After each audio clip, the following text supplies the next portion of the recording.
Morning Business. Le débat.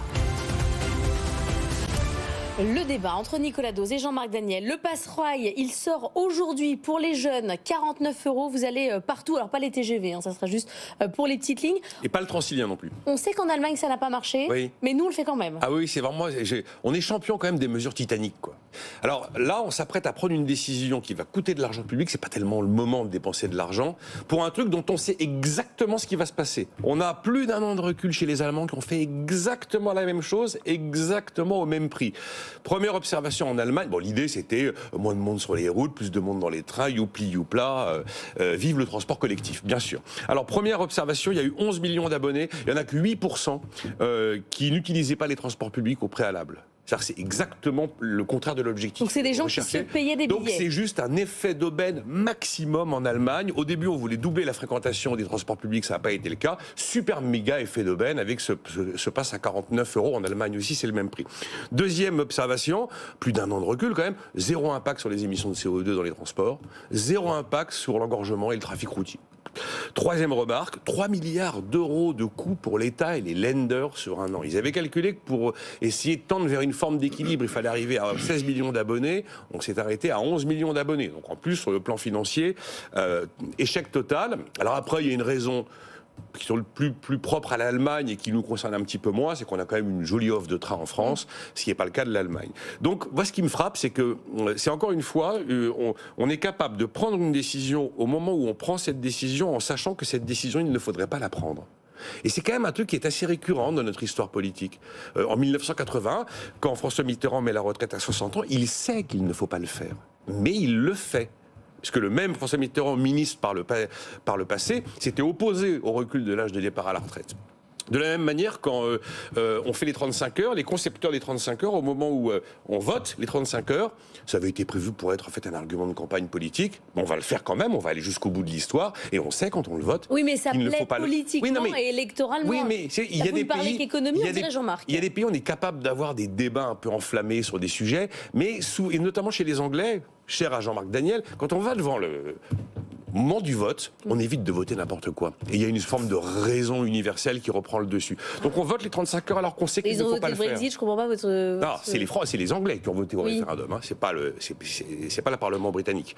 D'accord. Les politiques sont plus responsables que les Britanniques. Ça y est, j'y suis. Non, J'ai compris. Et de la même manière, quand François Hollande vote la taxe à 75%, il sait qu'il ne faut pas le faire, que c'est juste complètement contre-productif.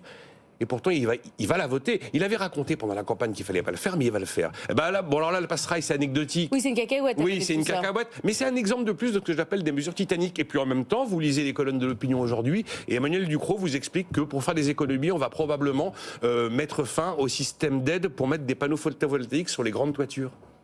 Alors que ça fonctionne du feu de Dieu et que ça a permis de dépasser l'objectif de photovoltaïque en France en atteignant 20 gigawatts de puissance alors qu'on en espérait 18. Donc on s'apprête à faire des économies sur le photovoltaïque et on s'apprête à dépenser de l'argent pour un truc dont on sait que c'est voué à l'échec.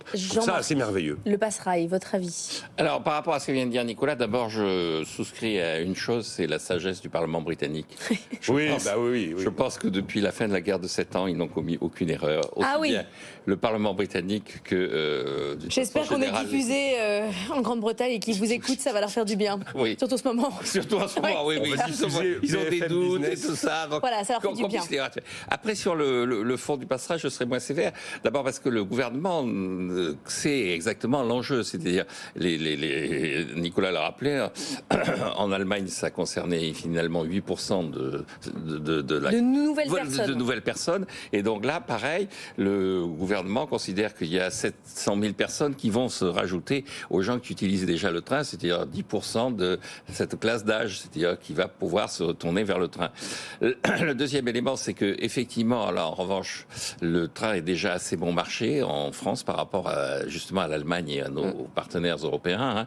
Aux 100 km sur ce type de réseau, sur les TER, les intercités et tout ça, qui sont les trains les subventionnés par définition, le coût moyen pour l'usager est de 7,68 € en France pour 100 km, alors qu'en Allemagne, il était de 11,26 € avant la création de ce pass. Il faut prendre le train ailleurs pour se rendre compte qu'en France, on est bien doté quand même. Oui, on est assez bien doté, c'est pas très cher. Et je je rappelle que la moyenne de l'Union européenne, c'est 9,43 €. Donc, on est déjà dans une situation où le train est déjà relativement peu cher et donc très subventionné. C'est-à-dire il est subventionné à hauteur de 75%, alors que, dépendamment du Royaume-Uni, dans l'ensemble de l'Europe, il est subventionné uniquement à 65%.